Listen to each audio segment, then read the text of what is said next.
During my time at Facebook, I came to realize a devastating truth. Almost no one outside of Facebook knows what happens inside of Facebook. The company intentionally hides vital information from the public, from the US government, and from governments around the world. The documents I have provided to Congress prove that Facebook has repeatedly misled the public about what its own research reveals about the safety of children, the efficacy of its artificial intelligence systems, and its role in spreading divisive and extreme messages. I came forward because I believe that every human being deserves the dignity of the truth.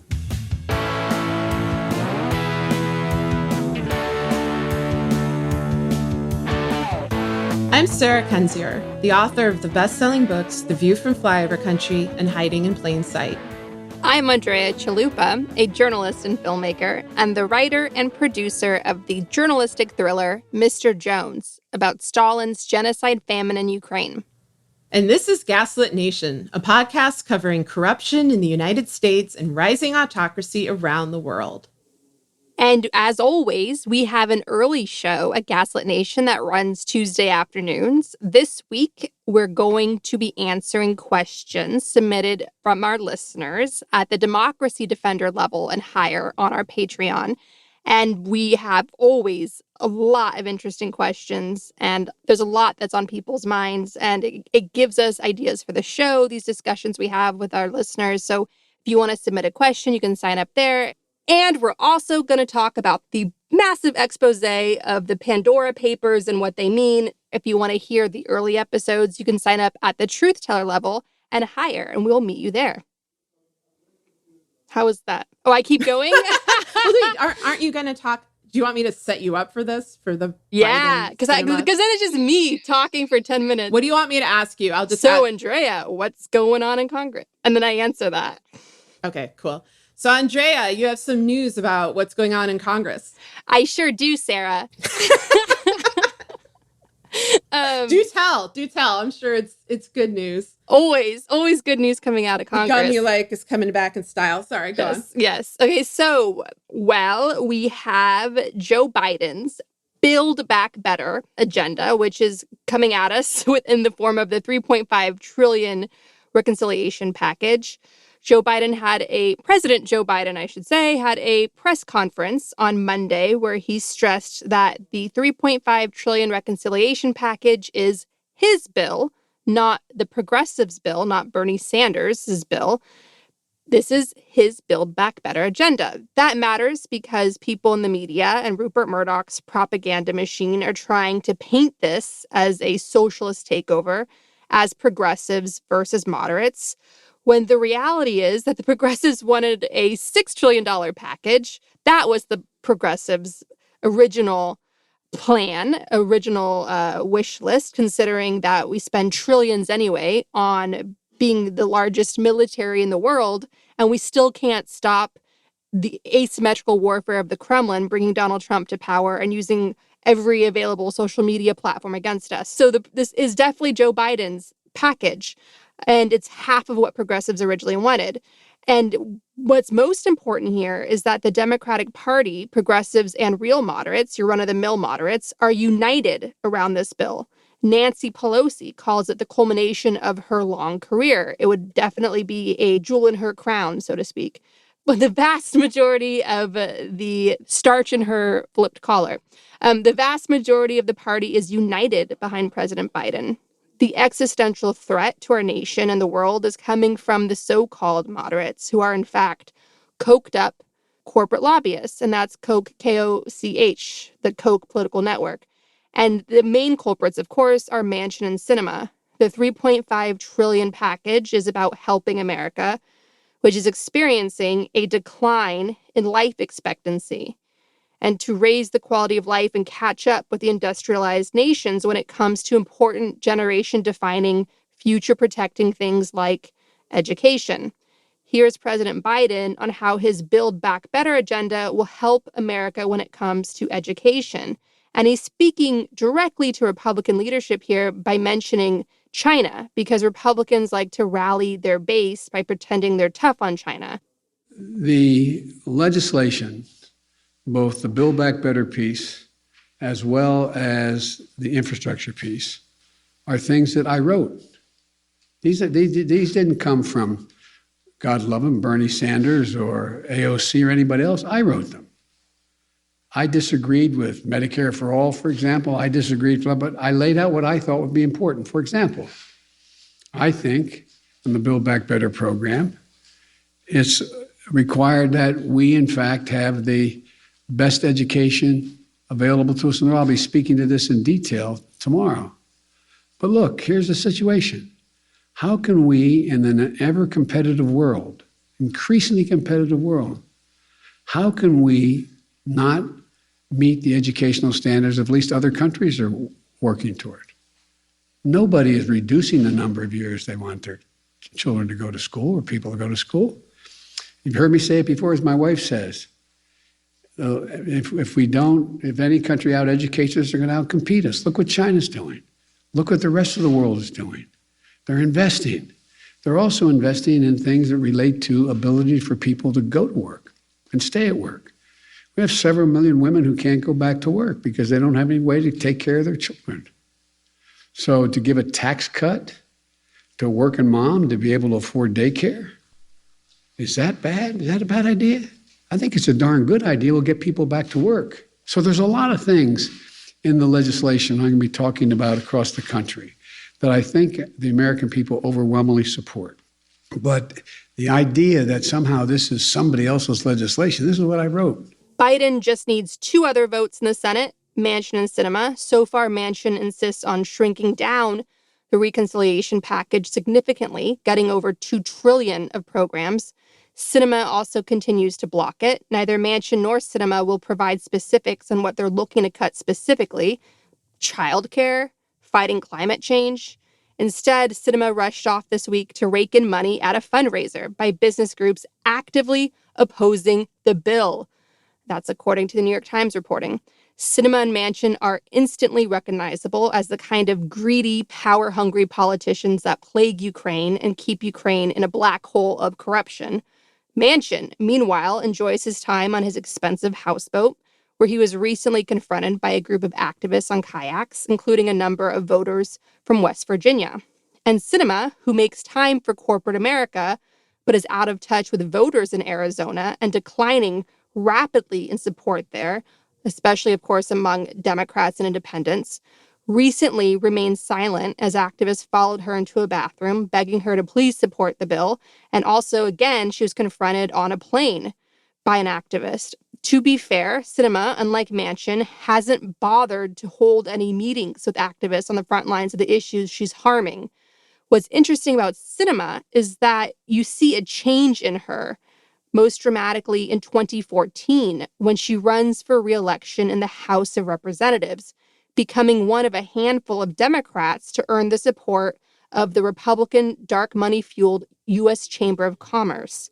From that point on, Sinema's transformation from a hardcore anti-capitalist, anti-war, anti-imperialist activist to a corporate lobbyist, so-called moderate Democrat leaning increasingly conservative becomes complete. Big business essentially bought Sinema in 2014, and she has stuck by them for job security. It makes sense given that when she first ran for the House of Representatives in 2012, it was a nasty, nasty fight. Sinema was the target of vicious attack ads by Republicans. They threw everything at her. So in 2014, when she ran for re-election to give herself an easier time, she went bipartisan and embraced the staunchly conservative U.S. Chamber of Commerce and has been secure on that track ever since. Sinema may like to call herself a maverick, something that John McCain's dumb daughter, what's her name? Meghan McCain, that one. John McCain's shameful daughter, who does not live up to her father's character at all. Meghan McCain also promotes that whole maverick label of Kyrsten Sinema. But if Sinema were a real maverick, she would have the courage of her convictions. She wouldn't sell out for personal gain as she clearly did in 2014.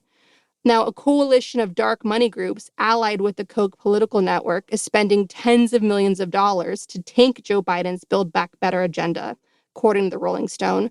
Meanwhile, Mitch McConnell, the Darth Vader of obstructionists, is determined to block Biden from helping millions of Americans and raise the quality of life in our country, because the worse Biden does, the easier time the Republicans will have suppressing the vote in the 2022 midterms and taking over the Congress, which would put them in a stronger position to steal the White House in 2024.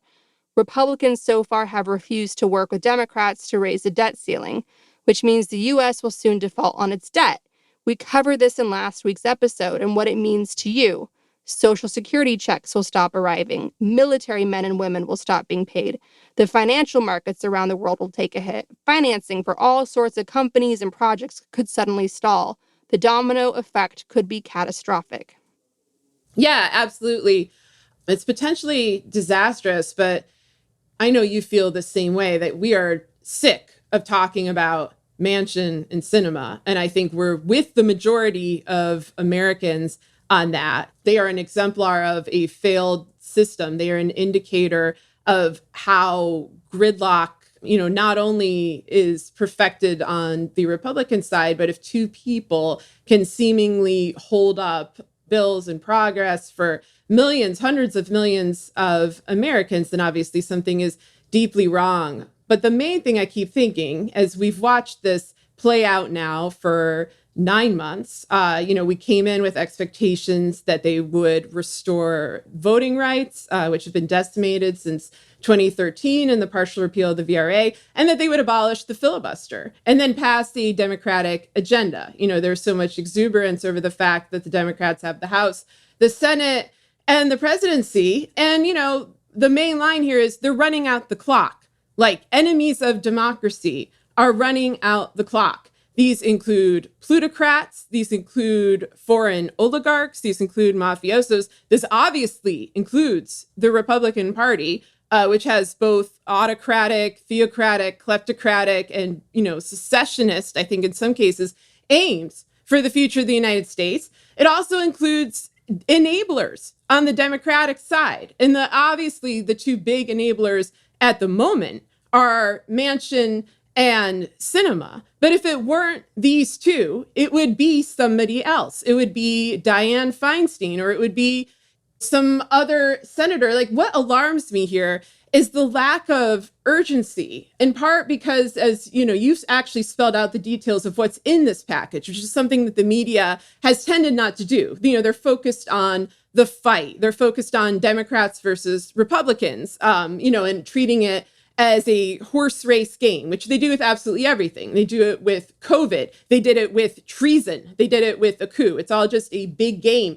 And in the midst of this, people are going to genuinely suffer. But overriding all of this is, as Hillary Clinton said yesterday, an existential crisis, an existential threat to the United States that has been explicit since 2016. Hillary Clinton tweeted this yesterday, that she's astonished that more people don't see or can't face America's existential crisis. And she's been saying that since she was running in 2016, where she said a large number of things that people dismissed as hyperbolic at the time, that Trump was in league, she would phrase it as with the Kremlin and with Putin. And that's certainly true. But of course, he's also in league for a lifetime with the Russian mafia. And she pointed out his criminal ties and concrete evidence of them, his lifetime of bankruptcies and corruption, his alliances with white supremacists around the world, his encouragement of white supremacy, of violence, his desire to use nuclear weapons.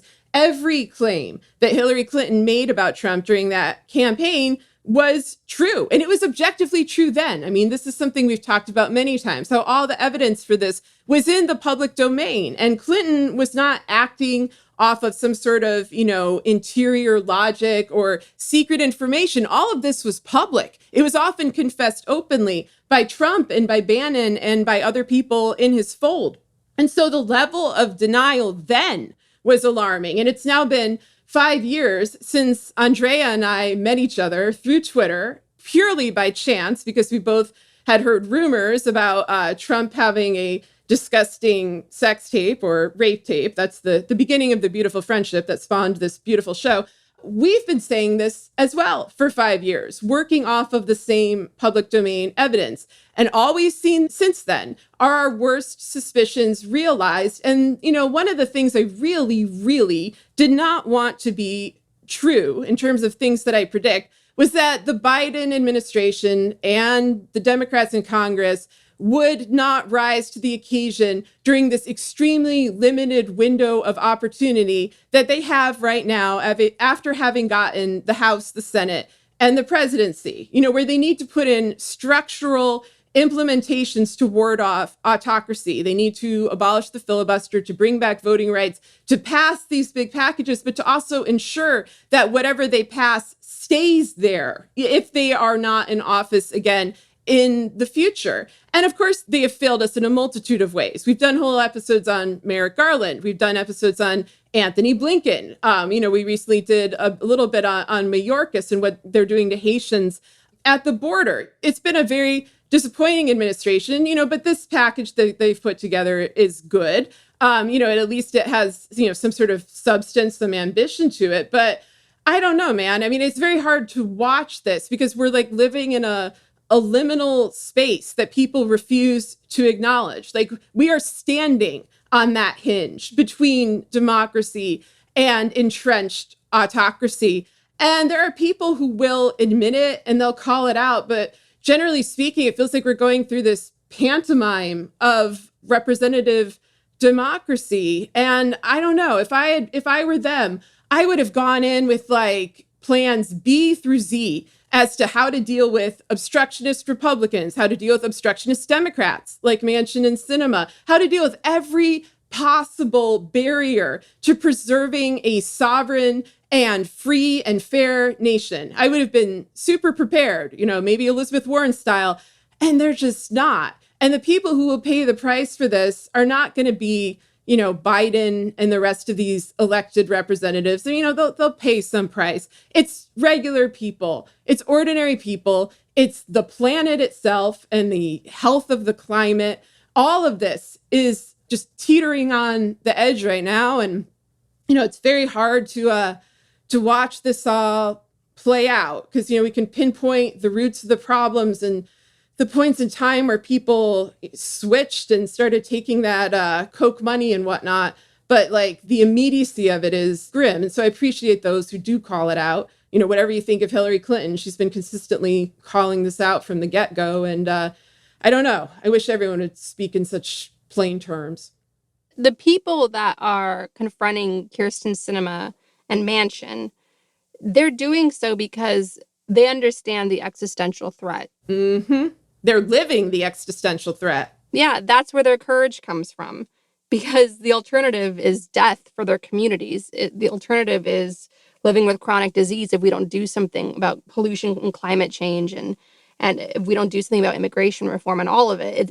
They're on the edge of destruction and violence. And so for them to go up to Manchin and Sinema, it's like their bravery comes from a survival instinct, which Manchin and Sinema lack because they're so cloistered in their money. In 2014, the headlines were showing how the Koch political network was spending tens of millions on, as they always do. But in 2014, it was a big moment in terms of highlighting the game-changing spending of the Koch political network.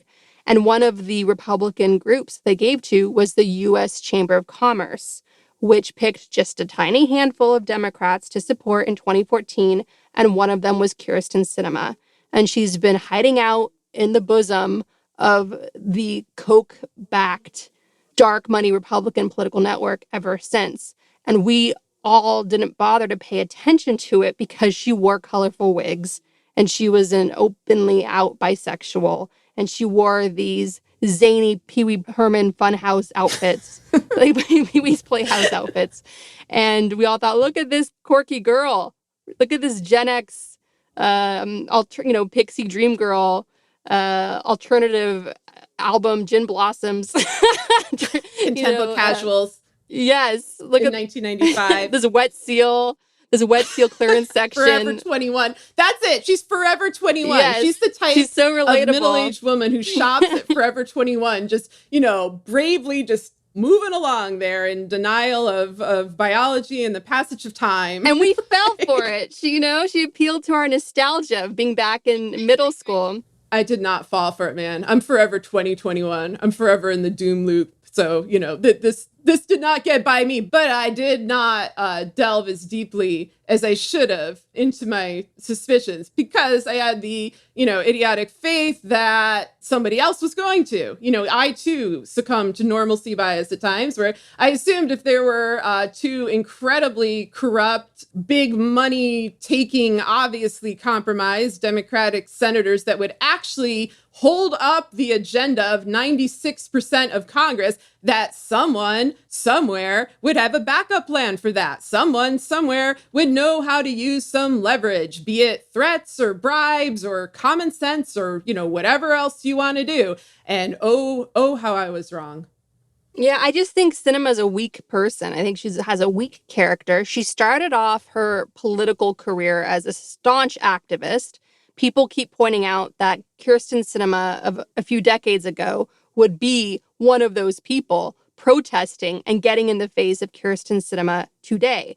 And what happened is that she completely transformed herself in order to rise to power and stay in power. And that transformation became more and more soul-sucking to the point where she's just a Koch network shill. Like, she's just one of them now. She's the man. She's the system. She's the machine that she was used to rage against. In 2012, when she first ran for the House, it was such a bruising campaign. The massive amount of money pumped into the ads against her were personal. Like, they went after her. And so I think to get some sense of safety, she just went right straight into the enemy's arms because they were bigger and in terms of the funding. They had the deep pockets to protect her. And that's what they apparently have been doing ever since.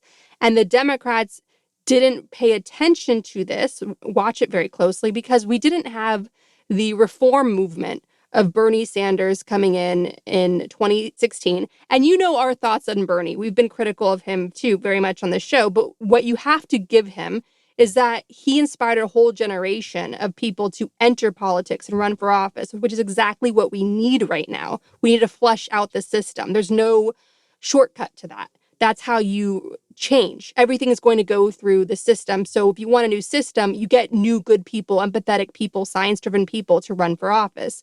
And Bernie showed that you could do that with an average of $27 of donations. And so the small pocket donations, the people-powered donations that were coming through the Bernie Sanders campaign, that launched 1,000 other campaigns across the country for offices large and small.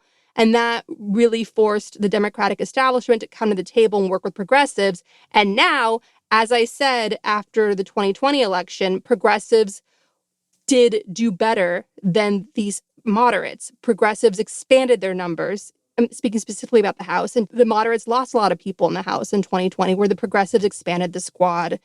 And they did that because Bernie showed them they could. And so there was this reform movement. And I think if the reform movement had happened sooner, maybe Kyrsten Sinema could have been targeted earlier. Maybe we would have had more red flags around her, but who knows?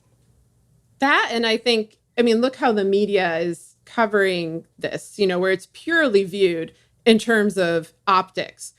For them, it's about the optics of somebody followed Kyrsten Sinema, into the bathroom and began talking about, being deported and about human rights violations happening in America and about how, these protective measures need to pass so she can live her life. And so, she's a constituent, so she can live freely in Arizona and have the Democratic agenda that she campaigned for, that she volunteered for, actually play out. Like, these are not wild things. People were not running around, insulting her. They're not running around threatening her. They're trying to get a meeting with her as constituents. And all that the media will talk about is the optics. It's very similar to them not describing what's actually in the bill. It's just purely how things look. And the optics of someone being deported, the optics of somebody getting sick and dying because they don't have access to healthcare, those optics don't seem to matter to them at all. And that just speaks so much about who is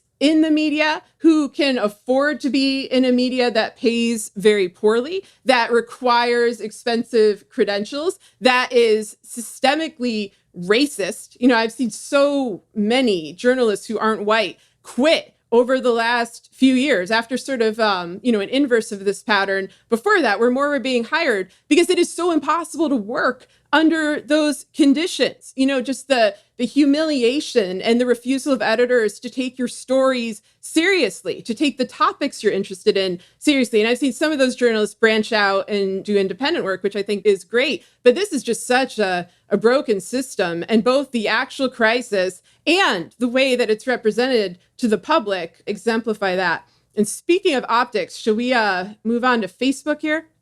Yeah, but I just want to point out, even the media is posting their own videos of trying to get any comment out of Sinema, and it's not working for them either. So she's ignoring journalists and activists. And I just think she's a weak, scared person who is hiding out in her shell. And that's a shell that has been built by the Koch political dark money network.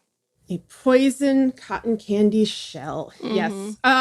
Do those right, exist? Well, right in time for Halloween. Okay. So moving on to Facebook. Well, two things happened over the last 48 hours.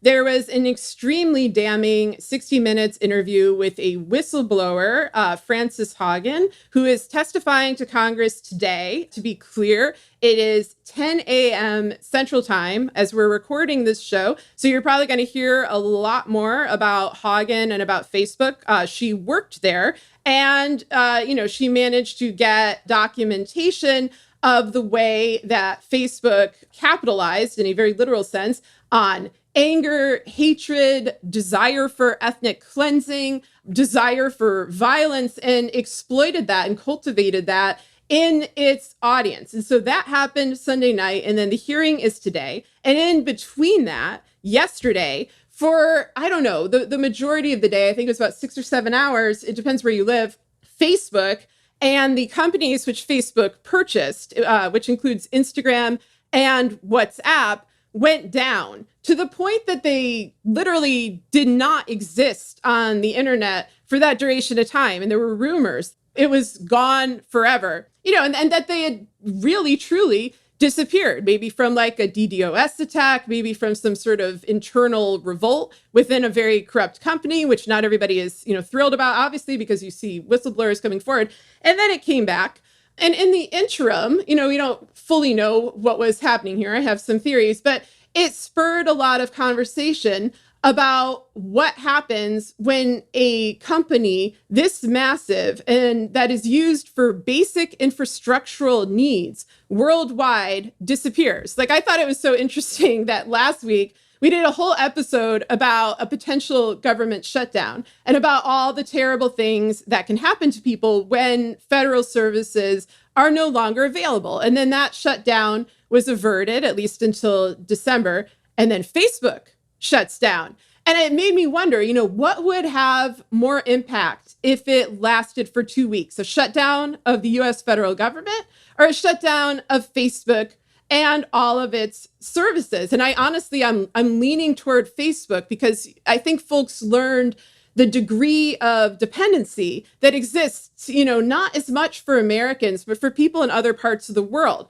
There are numerous countries where WhatsApp basically is text messaging. Like, they don't have another reliable avenue of telecommunications. And so when that happens, people are stranded. People don't have a way to communicate with each other. And I'm not like defending Facebook here at all. I think Facebook is incredibly awful. And this is actually an argument for why it needs to be, one, regulated, and two, broken up. Facebook's purchase of all of these other social media companies a decade or so ago has been incredibly destructive, in the sense that it is destroying people's essential ability to communicate. There's also the fact, people say, oh, if you don't like Facebook and you should not like Facebook, then why are you on Facebook?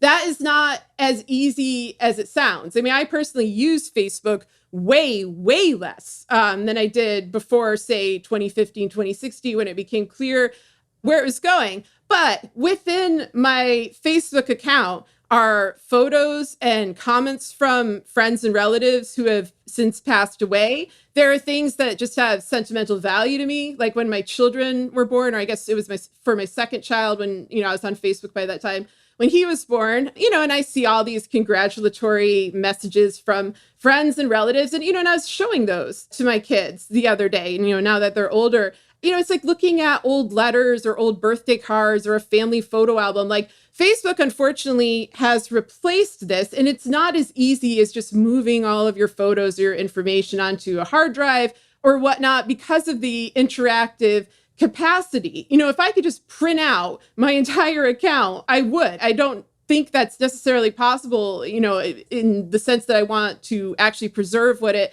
looks like. And so while I certainly don't put anything personal, I don't put anything on Facebook that I don't want. Like, I don't care if the whole world sees what is on my personal Facebook page. Like, it's nothing interesting. It's, pictures of nature or, and I post these kind of things very infrequently. It's like the bacon festivals you go to.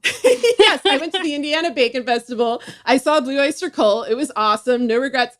I met Buck Dharma. Your amazing, charmed life. Exactly. My incredibly thrilling life out here in Missouri. It's often the same stuff I'm posting on Twitter. It's just, I have my friends on Facebook. We have different conversations about it. But again, it's like, my life is, I don't know if I'd say boring, but it's definitely not interesting. Or as an East Coast liberal, and I look at you like, you need to come and study me. I'll go to a diner, and then we can walk shoot in. Pumpkins again. We can go to that festival where we threw pumpkins in the air. They got rid of that. They got rid of weaponized fruit at every fun farm like a fall farm that I've been to in the Midwest, in Illinois and Missouri this season. Anyway, that is the type of shit I post on Facebook. Like, there's no more corn cannon at Pumpkin Land. That's the kind of incredibly breaking, news level excitement that you will find on my Facebook page. But, one thing I want to say about that, though, is that it wasn't always that way. And say a decade ago, I definitely would feel, more comfortable sharing something vulnerable about myself. Never anything that personal, but like, ooh, I've got a doctor's appointment tomorrow. I'm nervous about it. Something along those lines. I would never post that now. And one thing I noticed, because, I was friends with and also writing about dissidents from Uzbekistan, most of whom were in exile, which is why they had access to Facebook in the first place, because at that time it was banned in Uzbekistan. They would post pictures of cats, pictures of what they ate for dinner, incredibly bland assessments about their family or about the sunset. It was like reading a bunch of Hallmark cards. And I knew what they were actually doing. I knew that they were, trying to pose a serious challenge to a brutal authoritarian kleptocracy. But they, of course, could not reveal anything personal about themselves on their Facebook pages because they always felt like they were being surveilled. And they probably were being, I can basically say, yes, they were being surveilled by their government and by Facebook itself. I have now turned into that type of poster on Facebook where it's all surface level. It's all bland. It's not anything that anyone didn't already know or wouldn't figure out from observing me on, say, Twitter or any kind of public space. Like, I self-censor for my own protection because this is a deeply, deeply corrupt corporation, and I am in a deeply, deeply corrupt country where I have no protection from my own government. This is something that Andrea and I have spoken about many times over the last 5 years. Like, we don't have anyone to go to if somebody comes after us. Like, we've got nothing. And so, it's up to us to protect ourselves. And that's one way of doing it. But it sort of shows this evolution of how the United States, has turned into, more of a kleptocracy. I'm not comparing us to Uzbekistan because obviously that situation is far more severe than what we contend with. But that's the direction we're leaning. Uzbekistan did not get more democratic since the advent of the internet. The West got more autocratic. That has been the progression of events. And Facebook played a seminal role in stoking that and in just stoking violence. And so I guess my final point on that is, that I have not quit Facebook. I have not left Facebook. I've just, as I said, I post infrequently and I post somewhat blandly, because I'm dependent on things that I don't want to lose that are on Facebook.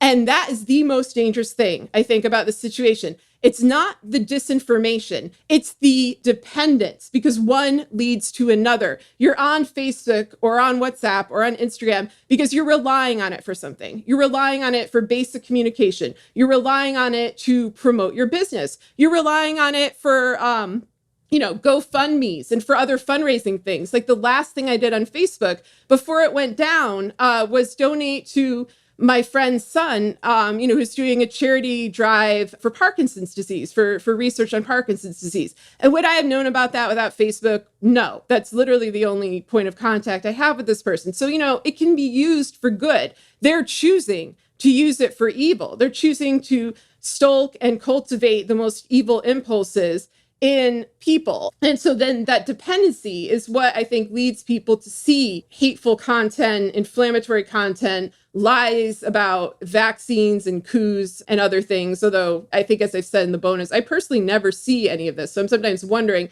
what is everyone else seeing? Because that's the other thing they do, is they fine-tuned that algorithm. So I do get recommendations, but it's like, Midwestern nature lovers, here are your scariest abandoned sites to see. It is very tailor-made to your personality. Those are some powerful algorithms. Yeah.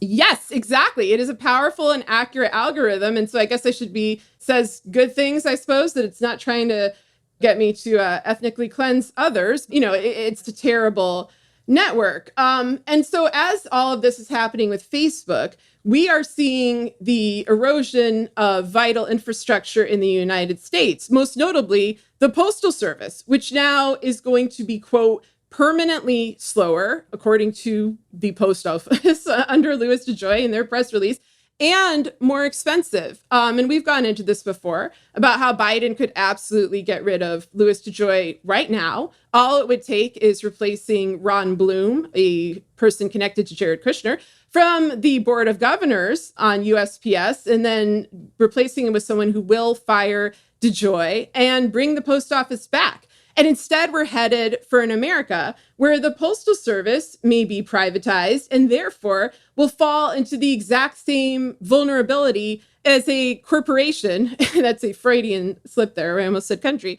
Like Facebook, where it's going to be something people rely on, but that's also destructive, that's harmful, and that can just break down, for hours at a time, and you have no recourse. You have nobody to turn to because, again, it is privatized. And I guess my final point on this, before I turn it over to your thoughts, is that there is some speculation about why it went down. We don't know. I think their story is, it was just a completely coincidental accident that the longest shutdown of Facebook and its subsidiary corporations in the history of the company came the day after the most damning report on it from a whistleblower in its history. It's just an amazing coincidence. What I'm wondering is whether those 6 hours where it was completely offline was basically the equivalent of a massive digital shredding operation, whether there were files similar to those that Frances Haugen copied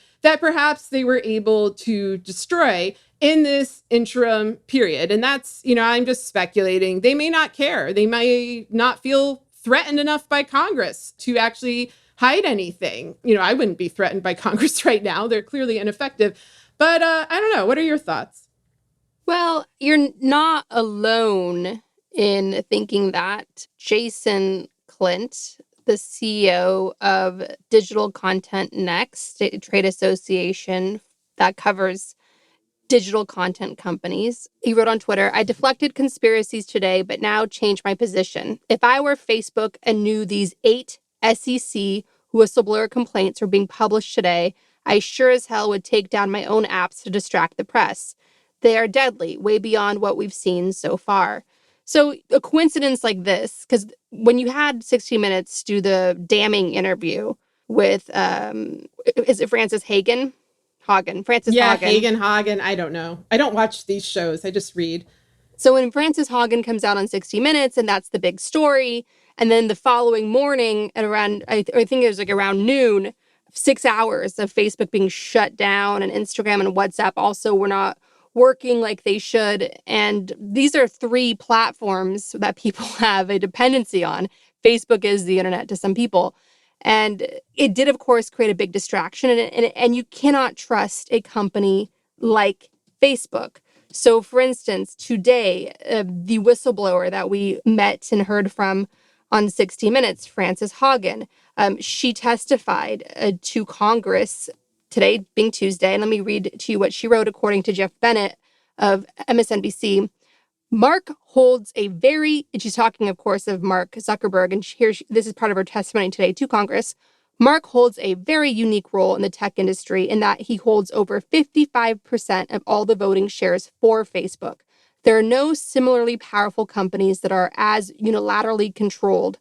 There's no one currently holding him accountable but himself. Mark Zuckerberg, as we all know, is a sociopath. He began making a name for himself in tech as a college student, where he created some misogynistic website that created a big stir on his campus where you could rate girls based on their attractiveness. That's gross. Then that somehow leads him to do the Facebook, and the rest is history. And so I want to stress some of the coverage that's been coming out, especially in recent weeks, exposing Facebook. The Wall Street Journal, which, considering its editorial section, is a mouthpiece for Rupert Murdoch, does do incredible investigations, and they came out with a series exposing the harmful business model of Facebook, which has already been widely documented for destabilizing democracies worldwide, as seen in the documentary everyone should watch called The Great Hack. And of course, Facebook has also had a lot of notoriety in recent years for taking Kremlin-linked money to help Trump come to power in 2016 and trying to hide that, and actively and enthusiastically working with the Trump campaign in 2016, helping turn Brad Parscale into a grifter superstar. Now, in 2020, a high-profile Facebook executive, Andrew Bosworth, just to show you the caliber for the company, Andrew Bosworth credited Facebook with getting Trump elected in 2016 and said that Facebook should not do anything to stop Trump from getting elected in 2020. Of course, because they wanted more money from the Trump campaign.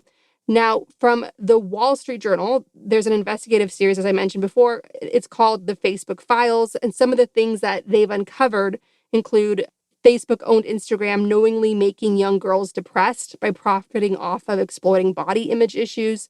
Facebook tried to cover up the full extent to how the site was knowingly contributing to dangerous vaccine misinformation, which we all know leads to serious hospitalizations and deaths. And the whistleblower, Frances Haugen, has risked being sued by Facebook to come forward to allege how the company has a corrupt culture of choosing profits over safety and covering this up and being accountable to no one. Mark Zuckerberg, who controls Facebook, is accountable to no one. For instance, Mark Zuckerberg, the number one decider. He's the majority stakeholder of Facebook. Mark Zuckerberg is Facebook. So let's just replace Facebook with the name Mark Zuckerberg. So for instance, Mark Zuckerberg knew its Instagram algorithm was driving children to die by suicide, but refused to change it because it boosted engagement. So this long history of moral corruption that leads to serious and widespread, like Facebook, namely, but Google and others are just as dangerous. And I also want to point out how Apple, okay, Mr. What the hell is his name? That cash hoarder who's hiding all his money. Which one? Tim Cook. So the CEO of Apple. So all of these big tech guys that like to pretend that their algorithms are making the world a better place. Apple and other big tech giants are censoring the Russian opposition right now under Putin's orders. Okay, so these guys are just completely corrupt and they're serving authoritarians at home and abroad. So yes, big tech is increasingly dangerous and there needs to be something done about it. What's interesting is that in Facebook's case specifically, one shred of good news is that it's increasingly losing relevance among young people, which advertisers love young people because they don't understand yet, many of them, fully the value of money. So they just want to buy things and force their parents to buy them things. So advertisers tend to love that demographic.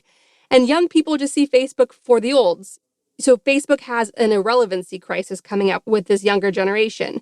But that kind of organic change is not enough. Much more must be done to protect people from the unhinged greed monster that is Facebook and big tech generally. Democrats, in response to the Facebook whistleblower and all the reporting that's come out, Democrats are proposing a bill that protects people's privacy from social media companies, that gives parents more control over what their kids can see online, and forces the companies to work towards the common good and prioritize public safety. It'll be interesting to see if Republicans get behind that and help pass the bill, given their own complaints of social media giants, quote unquote, censoring far-right voices. Likely Republicans won't support a bill that prevents a company from making money by any means possible, even if lives are at stake. Republicans are the party of harmful deregulation and oligarchy, so we can't really count on them, as always, to hold Facebook accountable. And so I want to also point out that whole outage we had with Facebook, whatever the actual cause was, things are just simply not right over there. Things are unstable internally and showing an increasingly dangerous lack of leadership and utter accountability. Once again, it's time for the feds to break up Facebook. Start there. And they can do it too. They have the power to break up Facebook by enforcing and passing antitrust laws and regulations. But here's the problem. Facebook will be protected by the U.S. court system, with 30% of the judges appointed by Trump, including a Trump-packed Supreme Court, the same Trump that Facebook credits itself with having brought to power.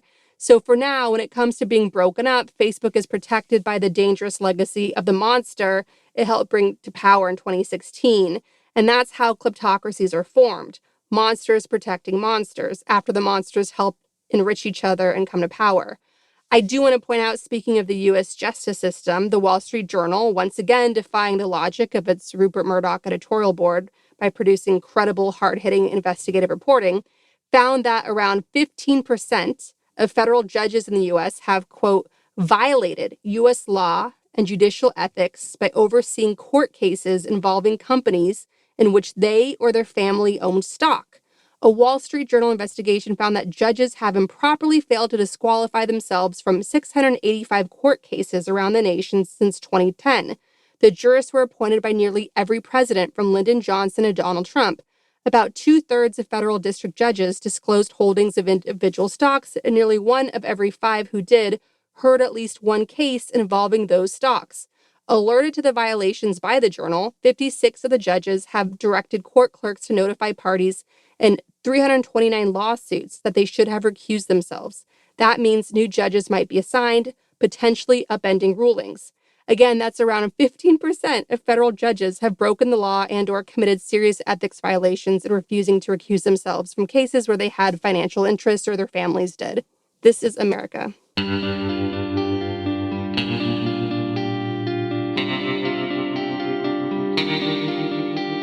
Our discussion continues, and you can get access to that by signing up on our Patreon at the Truth Teller level or higher. We want to encourage you to donate to your local food bank, which is experiencing a spike in demand. We also encourage you to donate to Oil Change International, an advocacy group supported with a generous donation from the Greta Thunberg Foundation that exposes the true costs of fossil fuels and facilitates the ongoing transition to clean energy. We also encourage you to donate to the International Rescue Committee, a humanitarian relief organization helping refugees from Afghanistan. Donate at rescue.org. And if you want to help critically endangered orangutans already under pressure from the palm oil industry, donate to the Orangutan Project at theorangutanproject.org. Gaslit Nation is produced by Sarah Kenzier and Andrea Chalupa. If you like what we do, leave us a review on iTunes. It helps us reach more listeners. And check out our Patreon. It keeps us going. You can also subscribe on YouTube. Our production managers are Nicholas Torres and Carlin Daigle. Our episodes are edited by Nicholas Torres, and our Patreon-exclusive content is edited by Carlin Daigle. Original music in Gaslit Nation is produced by David Whitehead, Martin Vissenberg, Nick Farr, Damian Arriaga, and Carlin Daigle. Our logo design was donated to us by Hamish Smith of the New York-based firm Order. Thank you so much, Hamish. Gaslit Nation would like to thank our supporters at the producer level on Patreon and higher. Chick Quinn, Lily Wachowski, Megan McNerney, Sean Rubin, Todd S. Pearlstein, Pat, Kenny Main, John Schoenthaler, Frank Jaquette, Ellen McGirt, Joel Farron, Larry Gasson, Erica Moore, Karen A. Deal, Nico Phillips, Brian E. Castor, Lex Reed, gotta keep on saying Andrea, I'm guessing Scalzo. Sorry for anyone whose name I'm butchering. We're very tired.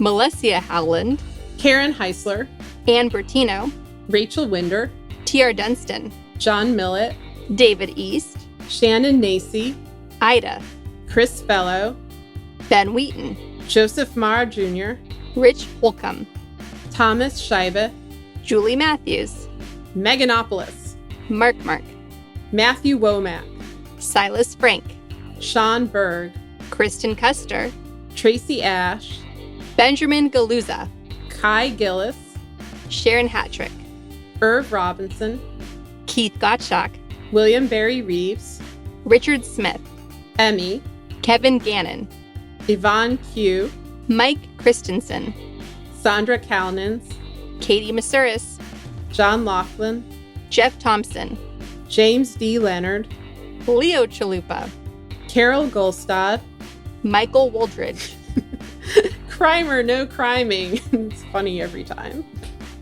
Jason Benke, Joe Darcy, Ann Marshall, Jeremy Lewis, Joel Newman, Trigve, Christine M., D.L. Singfield, Nicole Spear, Brian Chajudin, Christy Vitale, Maureen Murphy, Michelle Dash, Jens Jans Okay, Elstrip, you do it. Rasmussen, Thank you. I'll take Victoria Olsen. Alabama, ZW, Lisa LaFlame, Jason Bainbridge, Sarah Gray, Mike Tripico, Diana Gallagher, John Ripley. Ethan Mann, You do this one French. Piet Yitzma, Okay. David Porter, Kate Cotton, Kim Mellon, Leah Campbell, Lynn Schneider, Jared Lombardo, Karen Humphreys, Giles Bowkett, Ann Marshall. Oh wait, we had Ann. Eric Kaplan, Sonia Bogdanovic. Tanya Chalupa. Thank you all so much for your support of the show. We could not make Gaslit Nation without you.